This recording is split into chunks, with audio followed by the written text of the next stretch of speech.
neraka paling ringan kata Nabi, diletakkan kerikilnya neraka di kakinya, saking panasnya mendidih sampai ke otaknya. Yang paling ringan. Tapi anak muda biasa kalau kita cerita neraka dia bilang, sudahlah kayak kau datang aja dari neraka Ustaz. Dia cari kau nanti malaikat, dia putar godamnya. Itu godamnya penjaga neraka 7 kali beratnya dunia dan isinya baru sama. Kalau dihantam 1 kali, tak lempar 7 tahun baru sampai. Dia bilang anak mahasiswaku, enak dong bisa main game dulu. Oh itu kalau di dunia, kalau di akhirat di blender kok. Nah, lalu Allah bertanya lagi, apalagi yang mereka minta? Ya Allah, masukkan kami dalam surgamu. Allah bertanya, mereka pernah lihat surga? Tentu tidak ya Allah. Bapak-bapak pernah lihat surga? Surga belum pernah kita rasa, belum pernah kita bayangkan. Apa yang Bapak bayangkan kalau Al-Quran berbicara tentang surga yang di dalamnya mengalir sungai yang terbuat dari susu? Jangan kau susu, bayangkan susu yang ada di rumahmu. Tidak seperti itu. Kalau Allah berkata madu di dalamnya, jangan kau bayangkan madu yang ada di rumah. Bapak tahu membedakan antara madu yang asli dengan yang palsu? Bapak tahu caranya? Nah, caranya bawa ke rumah. Kalau istri mengamuk di rumah, pasti madu asli. Ibu-ibu terancam malam ini. Ibu-ibu mau cepat masuk surga? Tidak ada jawabnya Pak. Mau ibu? Tidak ada jawab Pak. Silahkan suamimu kawin lagi. Dia bilang ibu-ibu banyak jalan menuju surga. Memang banyak tapi macet. Nah, ini jalur pintas. Allah bertanya, ilustrasi surga. Surga itu 1 laki-laki 7 bidadari. Bayangkan 7 bidadari Pak. Dan bidadari perawan terus. Itu bidadari tidak pernah lepas perawannya. Begitu menurut hadis. 1 laki-laki 7 bidadari. Dan di sorga baru dibayangkan apa yang kau mau sudah hadir di depanmu. Pernah dengar cerita penghuni sorga sama penghuni neraka? Belum? SMS-anlah penghuni sorga sama penghuni neraka. Dia bilang penghuni sorga, bagaimana kabarmu di situ bro? Dia bilang, tidak ada enaknya di sini. Di blender terus kita. Siang malam tidak ada kesempatan untuk ngasoh. Waduh. Dia bilang banyak artis. Dia bilang sudah hancur semua mukanya. Lalu penghuni surga, penghuni neraka berkata, kamu bagaimana kabarmu di surga? Alhamdulillah, kami nyaman di sini. Dia bilang penghuni neraka, bolehkah kami jalan-jalan ke situ? Dia bilang boleh aja. Tapi bagaimana caranya? Penghuni neraka kan kreatif. Dia bilang gampang. Kami dari neraka bikin surga, kamu juga dari neraka bikin jembatan, kami dari neraka bikin jembatan, kamu dari surga bikin jembatan. Sama-sama kita bikin jembatan, ketemu di tengah. Setuju? Setuju. Lelang proyek. Keluar pemenang tender. Waktu pekerjaan 3 hari. Hari pertama jembatan dari neraka sudah selesai 50%. Hari kedua tuntas 70%. Hari ketiga selesai efektif dan efisien. Sementara jembatan dari neraka surga belum juga mulai.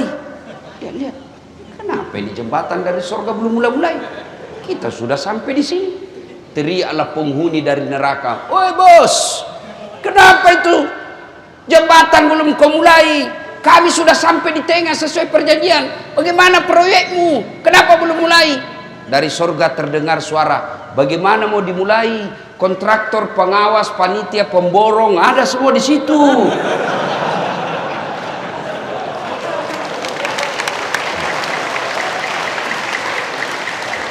Di sini cuma penghafal Quran, Nggak tahu dia hitung kalkulator. Ini biasa di kantor bupati banyak begini. Kontraktor, hati-hati kok. Kau bisa tipu akali Pak Bupati. Kamu bisa tidak dapat sama polisi. Bisa kau sogok penegak hukum, tapi demi Allah kau tidak akan pernah bisa sogok malaikat. Kau kira kau bisa lepas dari pengadilan malaikat? Mentang-mentang kau pejabat mati tembak salvo 17 kali tembakan, tuk, kau kira malaikat mundur, tambah maju malaikat. Hati-hati. Biasanya yang banyak begitu tim sukses.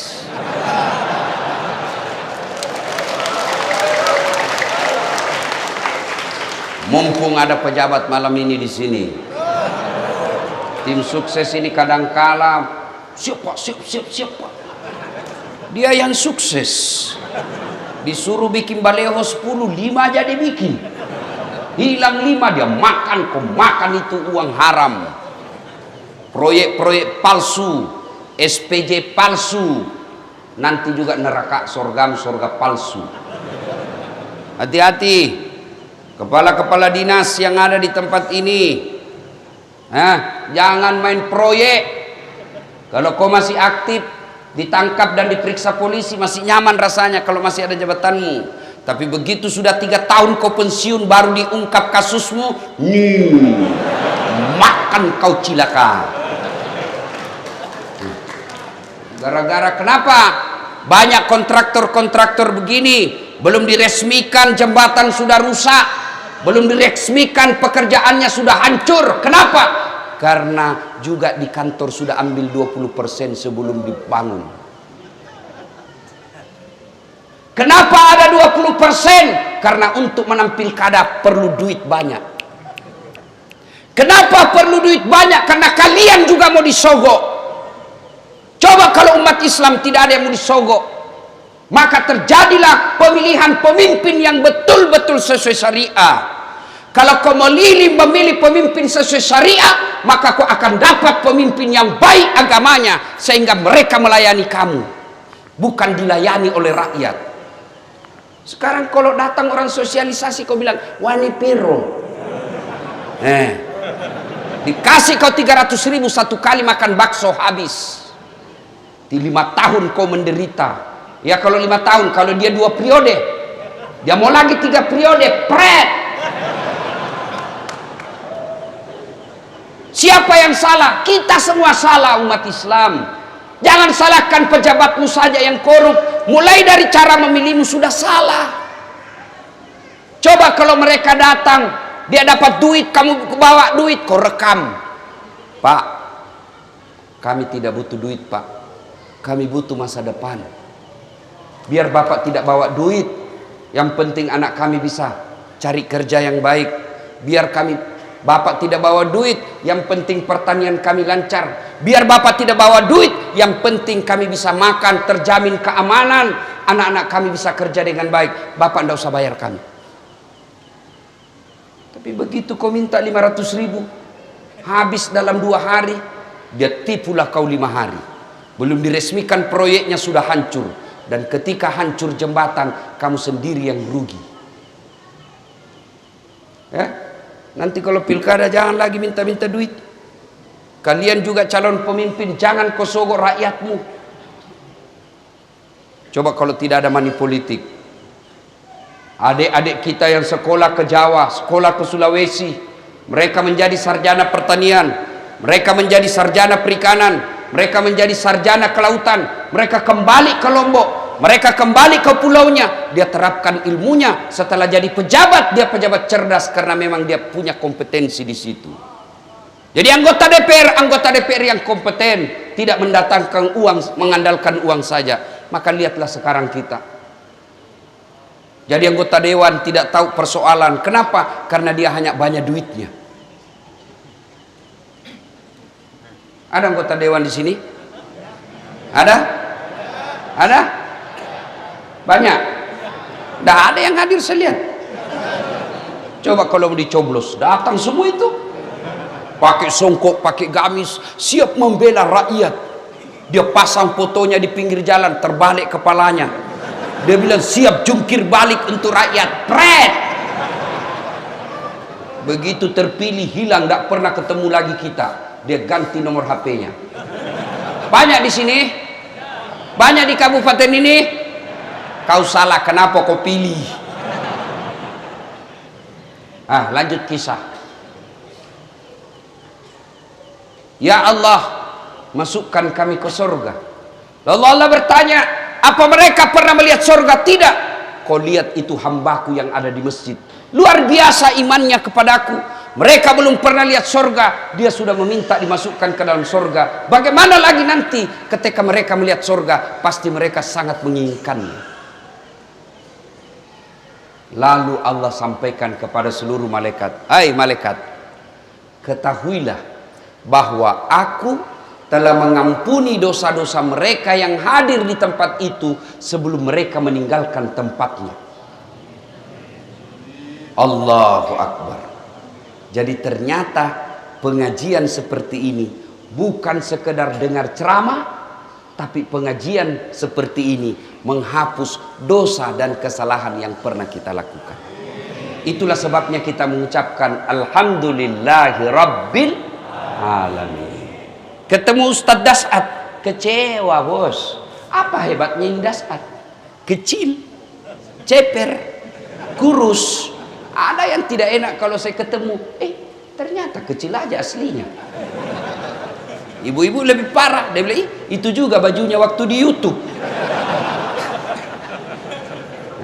Alhamdulillah. Itulah sebabnya setiap ada pertemuan, Pak Bupati tadi mengucapkan Alhamdulillahirabbil alamin. Setiap ada pembicara pasti Alhamdulillahirabbil alamin. Kenapa? Pertemuan pengajian begini menghapuskan dosa-dosa. Dan hebatnya lagi, kita bersyukur karena kita punya iman. Ada orang, bapaknya Nabi, anaknya tidak dapat hidayah. Kafir dia. Siapa? Nabi Nuh. Ada orang, anaknya Nabi, bapaknya jadi pengkhianat. Siapa? Ibrahim alaihissalam. Ada orang, suaminya Nabi, istrinya tidak dapat hidayah. Kafir, Nabi Lut. Ada orang, paman Nabi tidak beriman kepada Allah, tidak dapat hidayah, tidak beriman kepada Allah. Siapa? Abu Lahab dan istrinya. Bahkan Quran mengatakan celakalah Abu Lahab dan istrinya.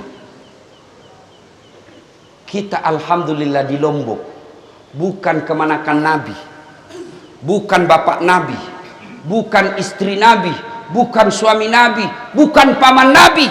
Alhamdulillah kita beriman kepada Allah Subhanahu wa ta'ala. Itulah sebabnya kita Alhamdulillahi Rabbil Alamin. Belum lagi ada yang berkata, tapi kan kami miskin Ustaz, tapi kan kami susah cari kerja, tapi kan kami tidak punya harta.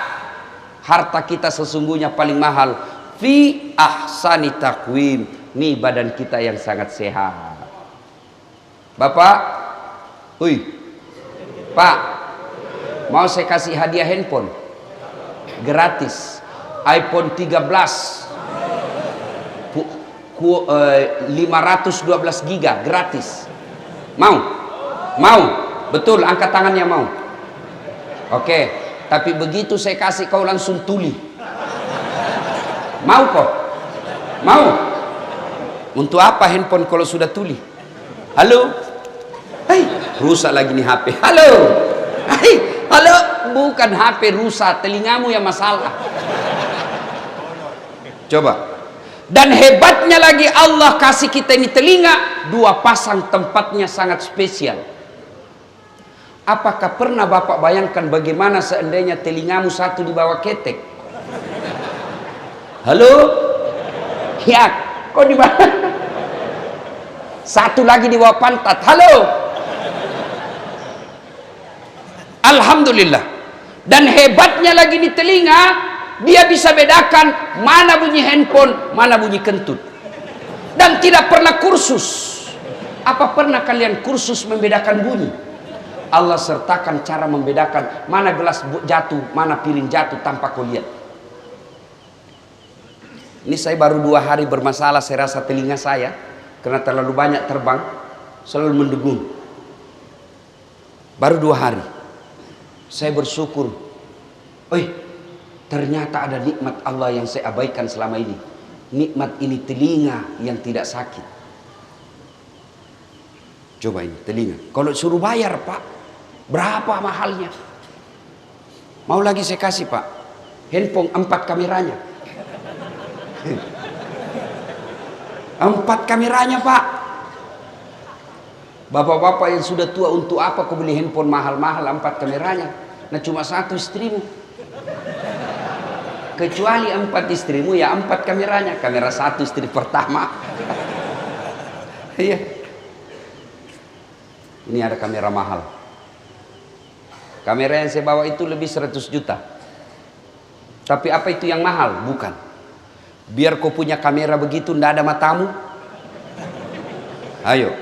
Dan biar bapak punya kamera harga lebih 100 juta, bapak tidak punya ilmunya, bapak ndak bisa pakai.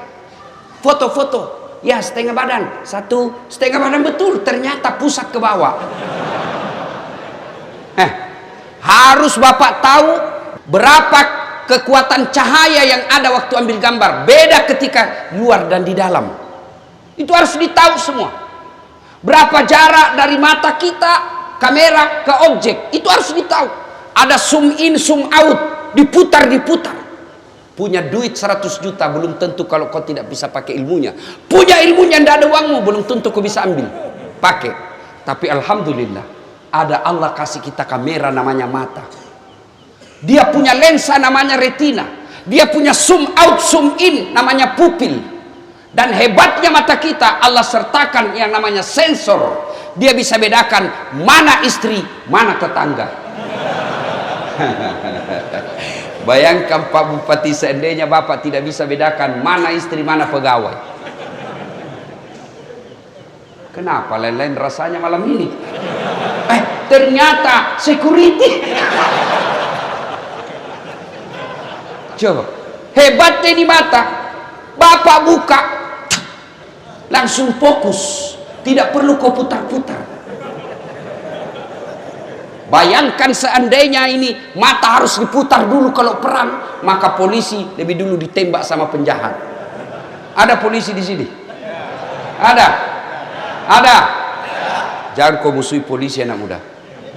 Kau kira enak hidup kalau tidak ada polisi? Kau kira enak hidup kalau tidak ada polisi di Indonesia? Bayangkan susahnya kita kalau tidak ada polisi. Diserobot tanahmu, siapa kau cari? Hartamu dijarah, anakmu diperkosa, istrimu dibunuh, siapa kau cari? Siapa? Polisi. Dirampok rumahmu, siapa kau cari? Penghafal Quran, tidak selesai.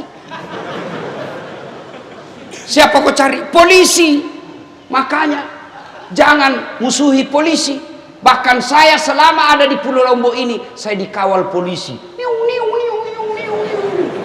Pun kalau ada polisi yang minta-minta uang di jalan, itu polisi film India. Kau melanggar. Kau tidak lihat ini rambu-rambu? Saya lihat Pak. Kenapa kau langgar? Saya tidak lihat Bapak. Kenapa kau tidak lihat saya? Bapak sembunyi di tikungan. Karena hari itu besok langsung begitu saja. Saya tilang kamu. Ada surat-suratku Pak, lengkap. Saya tilang kamu. Kenapa Bapak tilang saya? Kau pembohong. Maksudnya apa Pak? Motormu Honda, jaketmu Yamaha. Dia tulis surat tilang. Marah ini anak mahasiswa ditilang. Bapak juga pembohong. Ngaku polisi baru pulpenmu pilot. Itu polisi film India, bukan polisi Indonesia. Bapak tahu enggak? Kenapa kita bisa tablik di sini? Sekarang, tidak seperti sebelum awal-awal COVID. 2 sebabnya. 1, diizinkan polisi. Biar Pak Bupati mau, polisi tidak mau, tidak jalan.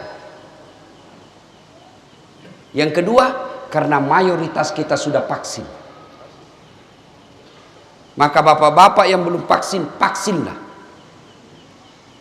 Vaksin. Jangan lagi kau termakan hoax. bahwa vaksin ada chip Cina. Chip belen-belen. Anustas melengke uang koin kalau sudah divaksin. Saya tes, belum vaksin, saya tes itu di sini. Saya simpan koin, melengket, padahal saya belum vaksin. Ternyata saya pelajari kenapa dia melengket, karena daki. Vaksin Pak, vaksin. Undian umroh gratis atas nama Abdullah bin Abdul. Sini. Oh, Bapak dapat undian umroh dari Pak Bupati. Mana kartu vaksinmu? Belum vaksin. Oh, pemerintah Saudi menolak kamu. Naik undian haji, porsi haji naik tahun ini, tidak vaksin.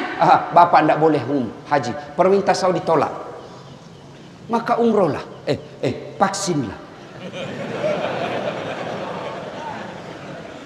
Tiba-tiba mau pergi lihat anak kita yang wisuda di Surabaya, anak kita yang wisuda di Makassar, mau naik pesawat. Dia bilang petugas, mana kartu vaksin? Tidak ada, mohon maaf, tidak bisa naik pesawat. Maka saudaraku, kaum muslimin muslimat yang saya cintai karena Allah, vaksinlah. Tidak mungkin majelis ulama mengatakan halal dan aman kalau vaksin itu rusak kita.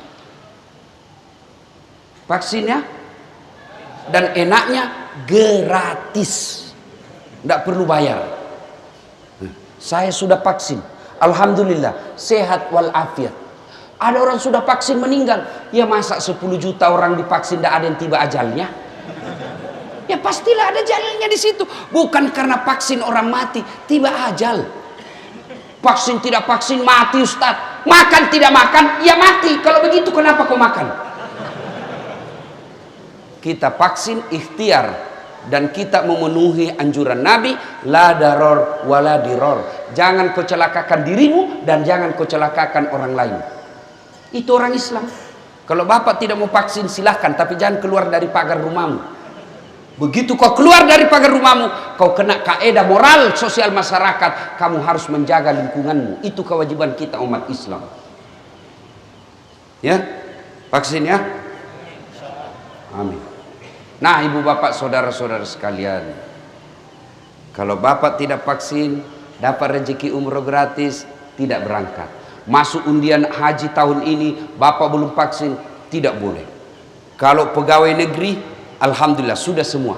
Tentara sudah semua, polisi sudah semua. Inilah 3 benteng negara kita: tentara, polisi, pegawai negeri. Mana ada tentara polisi belum divaksin? Semua sudah divaksin. Kalau itu vaksin merusak negara kita, meninggallah semua itu tentara, hancurlah negara kita. Masa negara di pemerintah pusat mau hancurkan negara kita? Tidak.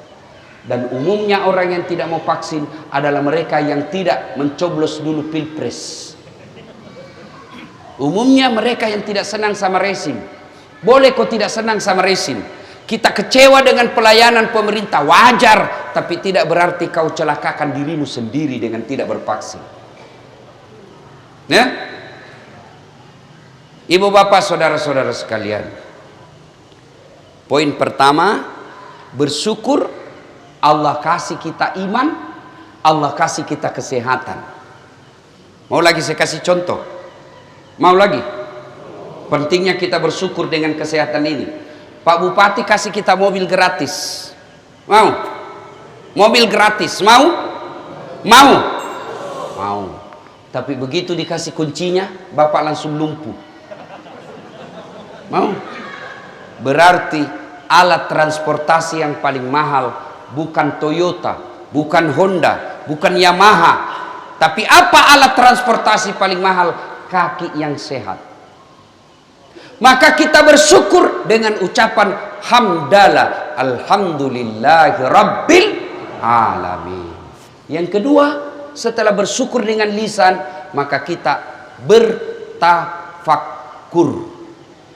Apa itu bertafakkur, Ustadz? Mengevaluasi diri, menimbang-nimbang seberapa banyak nikmat Allah berikan, kita pergunakan untuk amar ma'ruf nahi munkar. Alhamdulillah jadi bupati. Tidak semua orang bisa jadi bupati. Alhamdulillah. Sebagai rasa syukurnya, manfaatkan jabatan untuk mengantar orang masuk surga. Pak Bupati, keliru seorang pejabat ketika tidak memudahkan jabatannya masuk surga. Saya ceramah, ayo sholat, jangan hamar, mari berjamaah. Paling yang dengar 10, yang laksanakan 1. Tapi coba kalau Pak Bupati lakukan himbauan sholat jamaah. Datang sholat jamaah subuh. Assalamualaikum warahmatullahi. Assalamualaikum warahmatullahi. Cari, mana ini kepala dinas PU?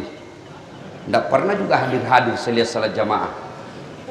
Ajudan langsung telepon, Pak Kadis, dicari kok sama Pak Bupati. Katanya beliau tidak pernah kau dilihat salat jamaah. Besok Pak, belum azan sudah ada di masjid. Itu hebatnya kalau ada jabatan. Iya toh? Saya jadi Kapolres. Beda ketika Kapolres menyampaikan nahi mungkar dengan seorang ustaz. Jangan hamar, jangan mabuk, jangan narkoba.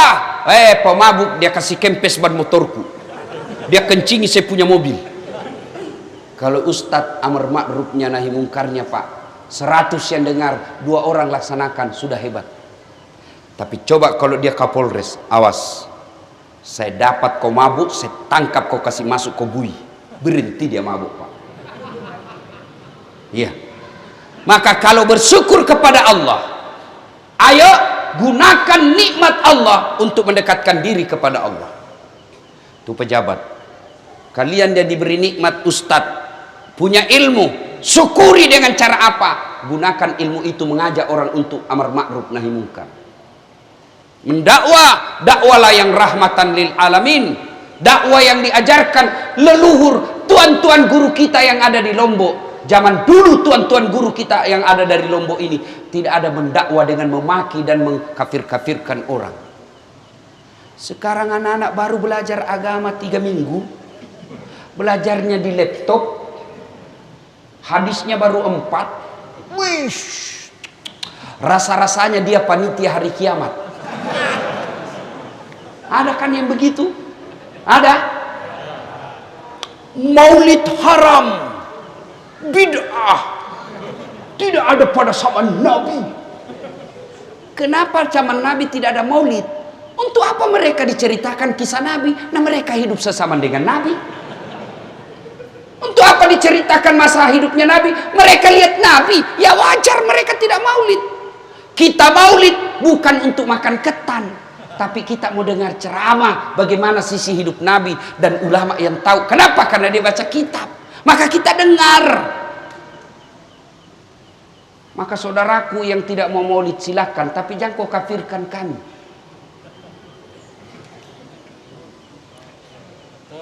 Barasanji, tahlilan, haram, masuk neraka. Bos, kamu pegang kunci neraka. Kalau kau tidak mau taksiyah, tidak mau tahlilan, silahkan, kami juga tidak kafirkan kamu.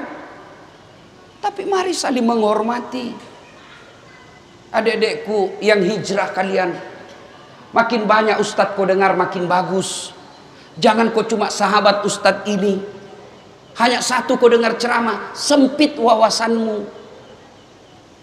Maka saya selalu diajak, ustadz ini kan sudah banyak penontonnya, pengikutnya. Pak Bupati, penonton saya di YouTube sekarang 198 juta. Dalam bulan ini mungkin sudah 200 juta. Maka orang minta, ustadz bikin sahabat Ustadz Dasat Latif. Jangan, semua sahabat saya. Kalau ada sahabat Dasat berarti ada bukan sahabat saya. Semua sahabat, orang kafir, orang tidak beragama sekalipun sahabat saya. Bahkan artis pun. Dengar gitu kata. Semua sahabat kita. Kalau kita milih-milih ustadz, dan kalian ketika dengar dakwah, selesai ustadz ini dengar, selesai ustadz ini dengar, selesai dengar ini, jangan kau jadi hakim dewan yuri. Kalau ustadz Dasat ceramah nyaman, enak biar 2 jam. Tapi kalau ustadz itu ngantuk. Jangan, amalkan ilmunya, jangan kau banding-bandingkan gurumu. amalkan saja. Makin banyak guru kau dengar makin bagus, makin banyak kitab kamu baca makin enak. Jangan sempit hanya satu. Ketika kau dengar ini, oh menurut ustadz ini begini, menurut ustadz ini begini, menurut ustadz ini begini. Setelah itu silahkan kau sholat istikharah. Setelah itu lakukan apa kau yakini benar tanpa kau salahkan orang lain. Coba Imam Syafi'i mengajarkan kunut ketika subuh. Punya murid namanya Imam Ahmad. Ketika Imam Ahmad pergi ziarah kubur ke makamnya Imam Syafi'i, Imam Ahmad kunut. Diprotes sama muridnya. Ya Imam, Anda mengajarkan tidak kunut. Kenapa kau kunut? Kata Imam Ahmad, saya menghargai pendapatnya Imam Syafi'i. Kalian bukan imam. Kalian tidak hafal hadis ribuan. Baru orang sampingmu tidak kunut. Kunut. Pret. Ya. Mari menyikapi perbedaan pendapat dengan saling menghormati. Aman. Ya. Ya. Kita dulu waktu kecil kalau ada orang Allahu Akbar kunut di samping kita, paling kita bilang dalam hati Muhammadiyah. Selesai. Itu. Nah, Bapak saudara-saudara sekalian, mari gunakan ilmu untuk mengajak kepada kebaikan. Dakwakanlah apa yang kalian tahu. Dan ketika dakwah itu diamalkan orang, ilmu yang kita miliki diamalkan orang, maka selama ilmu itu diamalkan, kita dapat kiriman amal pahala meskipun kita sudah dikubur. Itu yang kita yakini sebagai amal jariah. Sebagai syukur lagi, Allah kasih hidayah, Allah kasih iman, Allah kasih kesehatan. Apa syukur kita? Gunakan kesehatan itu untuk datang ke masjid. Alhamdulillah, di mana-mana saya ceramah di Lombok, seluruh penuh jamaah. Apalagi kalau subuh, penuh masjid sampai di luar, tidak ada di dalam. Yang ada di dalam orang tua sudah pensiun, lomba batuk.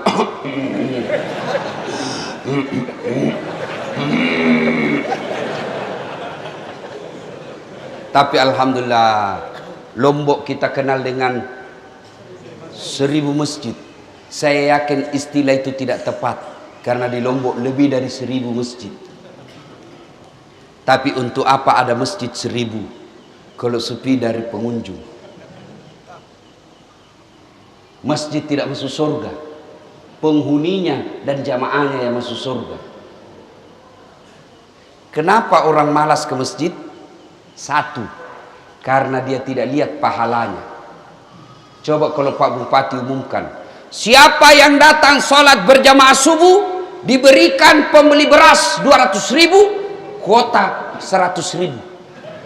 Saya yakin sholat subuh 4:30, jam 3 sudah penuh masjid. Kenapa? Karena dia lihat pahalanya. Yang kedua, kenapa orang malas berjamaah ke masjid? Yang kedua, karena dia tidak tahu pahalanya. Coba kalau semua dia tahu pahalanya, maka Nabi katakan, andai saja kau tahu dan kau lihat pahala salat jamaah subuh, maka kau akan datang ke masjid meskipun engkau dalam keadaan merangkak. Coba bayangkan, andai saja kau lihat dan kau tahu pahala salat subuh, kata Nabi, kau akan merangkak datang ke masjid. Begitu hebatnya. Tapi karena kita tidak tahu dan tidak melihat, maka kita malas jamaah ke masjid. Apa keutamaan salat jamaah?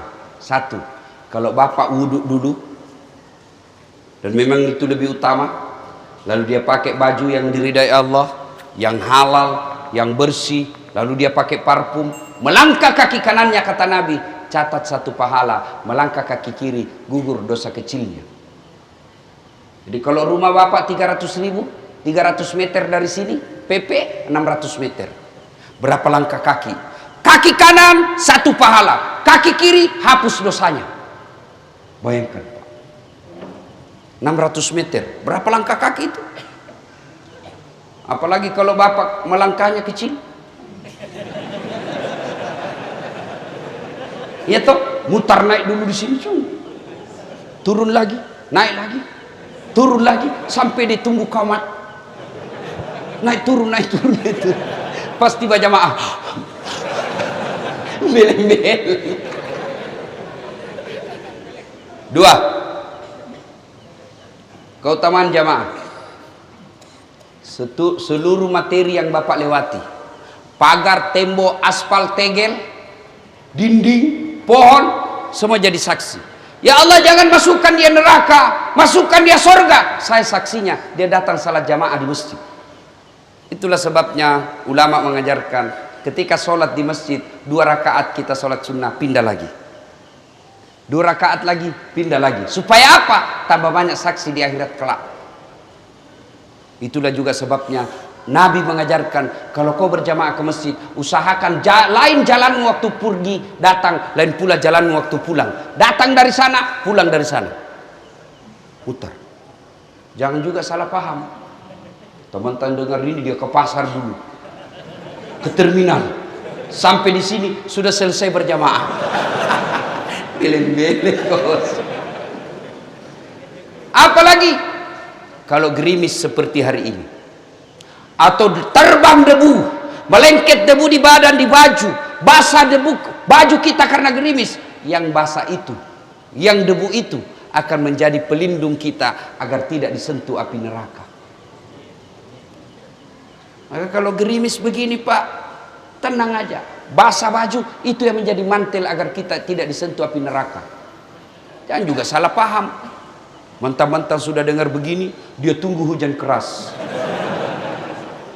Sudah keras, dia buka payung, dia jalan. Dongo. Ya. Apalagi keutamaan berjamaah 27 kali lipat. Artinya apa? 1 kali salat jamaah, 27 kali salat di rumah baru sama. Hidupkan jamaah. Alhamdulillah. Apalagi keutamaan berjamaah di masjid lebih khusyuk. Coba kalau bapak di rumah susah khusyuk, sudah 3, 4, sudah tahiyat atau belum? 2 atau 1? Belum lagi kalau bau masakan, langsung dipikir, wih tumis ikan apa ini? Iya toh. Kalau di masjid lebih khusyuk. Coba bapak bayangkan, sholat di rumah dan di masjid. Kalau kita di masjid, selesai berdoa, selesai sholat sunnah, keluar, rasa-rasanya ibadah kita langsung diterima Allah. Coba bayangkan perasaan jiwa kita. Apalagi keutamaan berjamaah di masjid. Di masjid 27 kali lipat. Apalagi ada doa bersama. Meskipun ada juga mengatakan tidak ada itu doa bersama. Kalau tidak ada doa bersama, tidak mungkin Nabi khutbah Allahumma ghafir lil mu'minina wal mu'minat wal muslimina wal muslimat al ahya'i minhum wal amwat. Tidak mungkin ada doa itu kalau tidak ada doa bersama. Apa keutamaan doa bersama? Ada ustadz mimpin doa, alim, di belakangnya ada penghafal Quran, di belakangnya ada anak yatim mengucapkan amin, sehingga doanya Pak Imam dikabulkan karena ada orang-orang yang makbul doanya. Itulah sebabnya Pak Imam selalu dianjurkan kalau bapak mimpin doa, kasih dengar suara, jangan juga terlalu kencang, yang penting didengar jamaah, dan bacalah doa yang umumnya orang hafal. Yang kita berdoa tidak ditahu apa dia minta, kita di belakang amin amin saja, amin. Dia doa silent, amin. Terdengar juga bos. Siapa tahu jadi imam anak muda bujang, ya Allah berikan kami jodoh. Dia bilang bapak di belakang amin. Dia bilang pula istrinya di belakang amin. Kau setujui suamimu kawin lagi? Dia bilang, ibu kenapa itu Ustadz poligami terus dicerita? Ibu-ibu, di Quran itu ada 4 jenis rumah tangga Pak. Yang pertama, suaminya beriman, istrinya kafir. Ini Nabi Lut. Yang kedua, suaminya kafir, istrinya beriman, Fir'aun laknatullah alaih. Yang ketiga, istrinya pun kafir, suaminya pun kafir, Abu Lahab. Yang keempat, istrinya beriman, suaminya beriman, Ibrahim alaihissalam. Bapak pilih mana? Ibu-ibu pilih mana? Ah, mantap, Ibrahim. Tapi ingat, Ibrahim itu 2 istrinya. Lalu sudah bilang ibu-ibu di Makassar, nggak usah Ibrahim Ustaz, Fir'aun saja.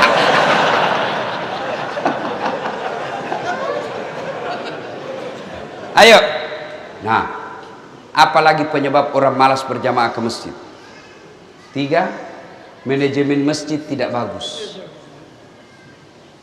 Apa disebut manajemen masjid tidak bagus? Ya, kita lihatlah itu masjid. Karpetnya sudah 7 kali lebaran tidak pernah diganti. Begitu kita sujud, wih, banyak pula semut. Bengkak kita punya jidat. Masih baik kalau jidat, Pak, biasa bibir. Mic-nya sudah takbir Allahu Akbar langsung story. Mau diperbaiki, kita sudah takbir, terpaksa ditunggu sampai selesai sholat, Pak. Kau ketawa karena pernah semua kau alami toh. Apalagi dapat lagi penceramah dari mulai salam pertama sampai terakhir neraka terus dia cerita, Pak. Ditusuk pantatmu, ditusuk 2, digunting gitu. Dia bilang anak muda, jawab kau pebisni, bikin takut-takut saja itu Pak Ustaz. Iya toh? Dapat lagi apa, Pak? Muadzinnya, orang tua sudah pensiun, sesak napas.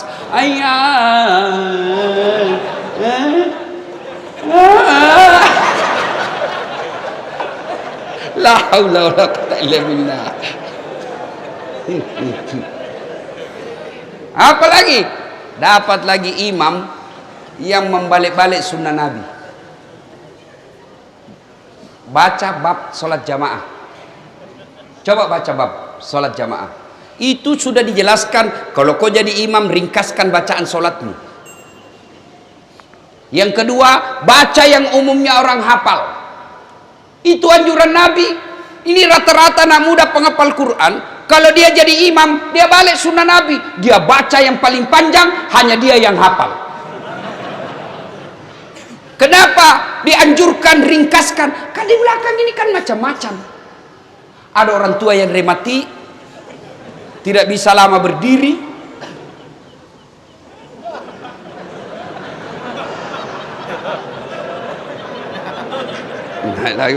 Belum selesai, jatuh lagi kepalanya ke sini. Kau siksa orang tua. Ada juga ibu-ibu yang mau sekali kentut. Ada anak muda yang lupa kunci motornya. Wih, namanya Pak Imam Hilal sudah motorku. Ya, ada pegawai honor yang pakai sepatu sewa. Sepatu baru dibeli kasihan. Hilal sudah sepatuku itu. Ya, iya toh. Itu makanya Nabi katakan ringkaskan bacaanmu. Yang kedua kata Nabi, baca yang umumnya orang hafal. Tujuannya apa? 1, kalau orang hafal bacaan, kita bisa husu ikut. Imam baca wadduha, kita enak ikutnya. Kenapa? Kita hafal. Begitu dia membaca surah Al-Anfal, dia husu dengan bacaannya, kita husu dengan hayalan. Kita mau ruku, belum selesai, kita mau ikut, tidak dihafal, terpaksa kita baca semua pengumuman di dinding. Keadaan keuangan masjid Al-Mujahidin, pemasukan minggu lalu 2 juta, pengeluaran khutbah Jumat 500.000. Baru dia bilang, oh berarti honornya Pak Ustaz 200. Iya toh? Ternyata belum, sudah dibaca semua satu papan triples, belum selesai, dibaca lagi kalender Persatuan Guru Republik Indonesia Lombok Timur. Belum juga selesai, bajunya lagi orang dibaca di belakang. Coblos nomor 3. Ya. Makanya kalau kau jadi imam, baca yang umumnya orang hafal. Supaya apa? Kita bisa ikut dengar. Yang kedua, kalau orang hafal, kalau imam salah, kita bisa luruskan. Coba kalau imam buat duha, salah, kita bisa bantu. Begitu dia baca yang susah, hadapi kesusahanmu sendiri. Kau yang mulai, kau yang ngakhiri.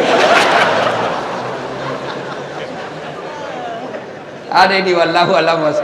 Saya tidak tahu benar atau tidak ini cerita. Ada anak muda penghafal Quran, disuruh tes bacaannya jadi imam. Dia baca yang panjang, memang dia yang hafal.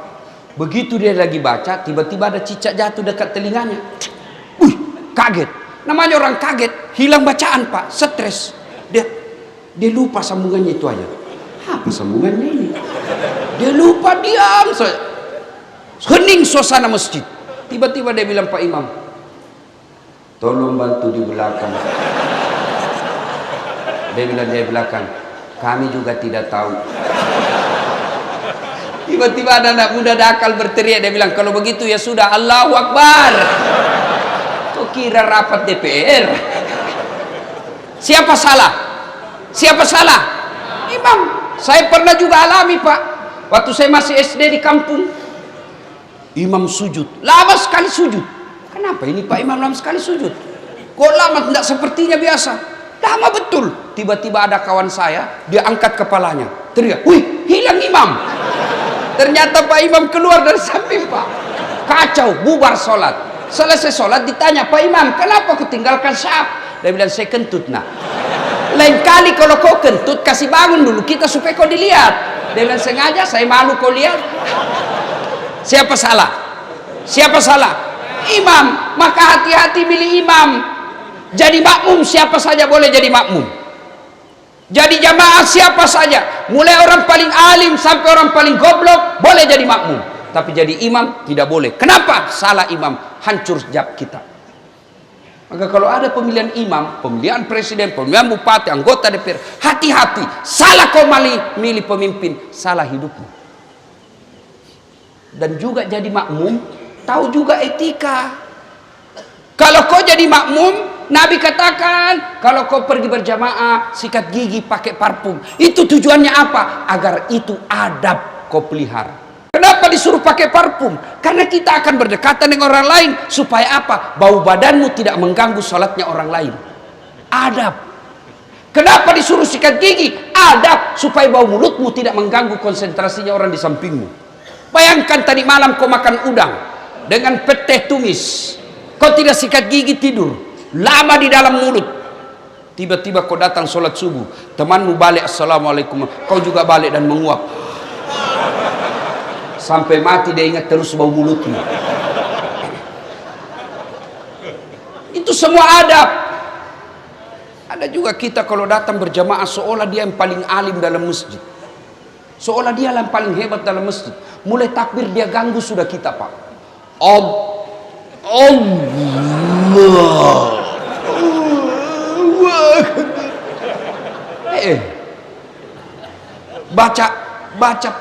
Baca Fatihah kayak dia mau gigit telinga kita Pak.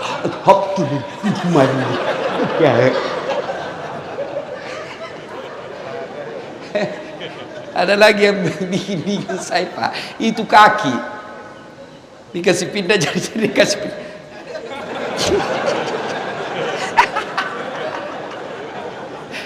Ada saya sholat, saya kasih pindah, dia kasih pindah lagi, saya kasih pindah lagi, dia kasih pindah, saya langsung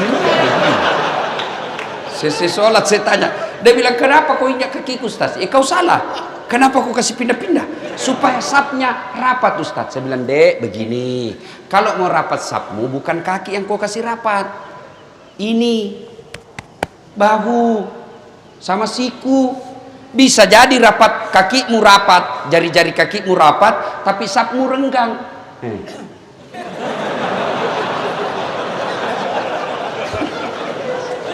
Saya biasa ketawa Pak Bupati, kasih pindah-pindah lagi, pindah lagi. Jelas? Ya? Itu pentingnya adab dalam Islam. Puncak dari semua ilmu, adab. Jangan sampai Bapak hebat baca fikih, hebat baca tasawuf, hebat baca fikih hadis, menghafal beberapa ayat, tapi bapak tidak punya adab. Sesungguhnya ilmu yang paling tinggi adalah adab. Kenapa dulu orang tua kita mengajarkan kalau mengaji, ambil dulu Quran, kita cium dulu? Itu adab. Kenapa kita wudhu dulu? Itu adab. Selesai ceramah, selesai dengar ngaji, kita simpan lagi Quran, cium lagi, simpan di tempat tinggi. Itu adab. Maka kalian kalau datang ke masjid, adik-adikku ini yang baru belajar agama, kamu tidak mau doa bersama, tidak mau zikir bersama, kita hargai, tapi jangan kau ambil saf paling depan. Karena biasanya kalian selesai sholat, Assalamualaikum warahmatullahi, Assalamualaikum, langsung melangkah. Dan dia kurang ajarnya, tidak mau itu tunduk-tunduk pak. Dia berdiri aja. Kenapa? Karena tidak boleh menunduk sama manusia, hanya boleh kepada Allah. Kalau mau begitu, di belakang dek. Kalau kau di belakang karena berpendapat supaya saya tidak mengganggu orang berdoa, kalian mulia di sisi Allah. Tapi kalau kau kalian di depan, kau langkah-langkai tuan gurumu, kau langkah-langkai alim ulama, tanpa kau tabe-tabe, hai, kau bukan orang hebat di hadapan Allah. Adab. Datang berjamaah, adab. Dan juga adab berjamaah, kalau imam salah, ada adabnya. Dalam bermasyarakat orang Islam ada adab. Imam salah tidak langsung tarik, Pak Imam salah kok. Enggak, langsung, woi salah. Enggak bos, preman itu. Imam salah, apa yang kita ucapkan? Subhanallah. Itu adab. Kalau kau demo silahkan, tapi jangan bakar fasilitas umum. Kau demo silahkan, tapi jangan kau ganggu orang lain. Itu Islam mengajarkan. Silakan kau tidak setuju dengan pemerintah, tapi jangan merusak fasilitas umum. Kau mendemo silakan, tapi jangan kau kata-kata kasar. Itu adab. Jangan mentang-mentang imammu salah kau tarik kakinya. Dan imam juga kalau salah tahu diri. Mundur. Jangan bilang pura-pura tidak dengar. Batallah salat kita.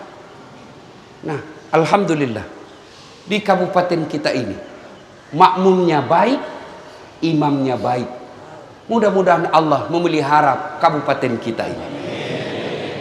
Ketiga, masa pandemi ini tidak pernah kita prediksi, tidak pernah kita sangka. Banyak orang bangkrut, banyak orang tiba-tiba tidak punya pekerjaan, bahkan ada di antara kita keluarganya meninggal, karib kerabatnya meninggal, bahkan ada kawan saya, ibu bapaknya meninggal dan adiknya juga meninggal. Covid tentu tidak ada yang Allah hadirkan di dunia tanpa tujuan. Ambil hikmah, ambil pelajaran, ambil iktibar dari semua kasus-kasus. Allah hadirkan ini kalau kita bersabar menjadi amal. Kalau kita tidak kena Covid, bersyukur menjadi amal. Semua perkara umatku, kata Nabi, semua baik. Dia sehat bersyukur, alhamdulillah. Dia kena musibah bersabar, sabarnya, penyakitnya menggugurkan dosa-dosanya. Yang keempat, ketika menghadapi masalah seperti ini, introspeksi diri. Dan cara paling baik mengintrospeksi diri kita, periksa sholat kita. Sholat diperbaiki. Adik-adik sekalian, kalian mau mencapai dunia, sholatlah. Sholatlah. Kecil buat Allah. Memberikan apa yang kamu mau, kecil buat Allah. Kalian berdoa, ya Allah berikan saya jodoh, Allah dengar.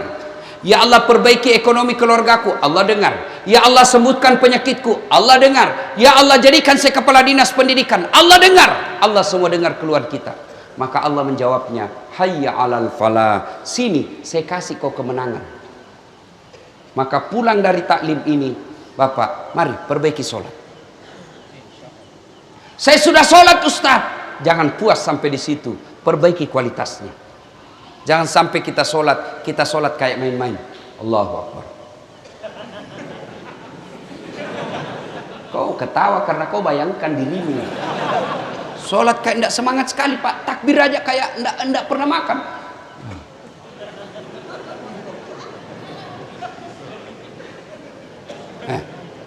Ayo, bisa jadi itu penyebab hidupmu susah.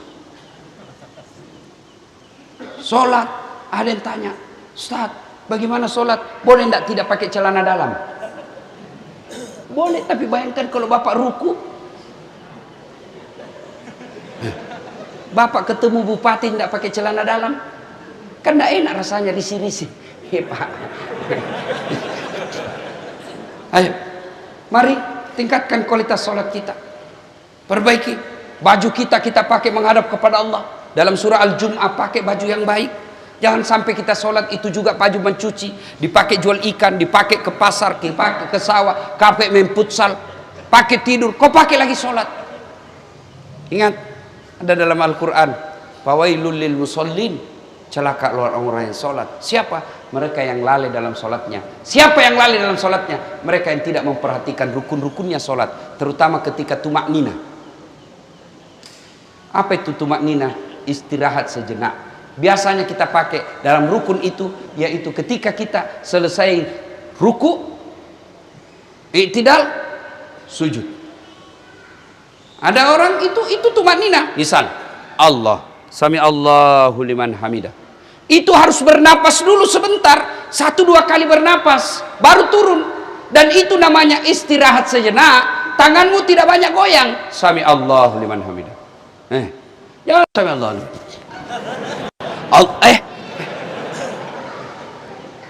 Yang ketawa, saya serius ini. Sholat pun rukunya Pak, orang Bugis bilang mah pito-pito, kayak ayam makan. Hati-hati, itu setan menyesatkan kita. Maka perhatikan semua itu.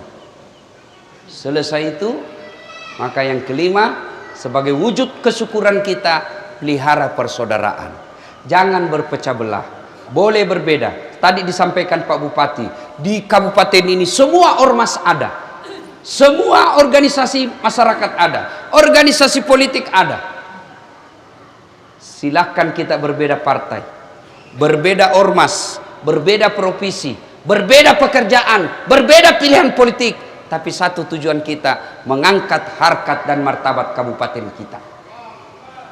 Selesai pilkada, selesai pilpres, selesai urusan politik. Jangan lagi kau berpecah belah. Jangan ada cebong, ada kampret. Cebong sama kampret sudah menyatu di kabinet. Jangan kalian di masyarakat bermusuh-musuh. Kalian tidak senang dengan rezim ini, tidak puas dengan rezim ini, biasa. Jangankan memimpin satu negara, satu rumah tangga saja. Kadangkala kalau 2 anak berbeda pilihan, pusing kita Pak. Apalagi satu negara. Maka jangan berpecah belah. Boleh berbeda pilihan, tapi mari wa'tasimu bihablillahi jami'a wa la tafarraqu. Berpegang teguhlah engkau kepada tali persaudaraan agama Allah, dan janganlah engkau bercerai-berai. Inilah tausiah kita pada taklim kita kali ini. Mudah-mudahan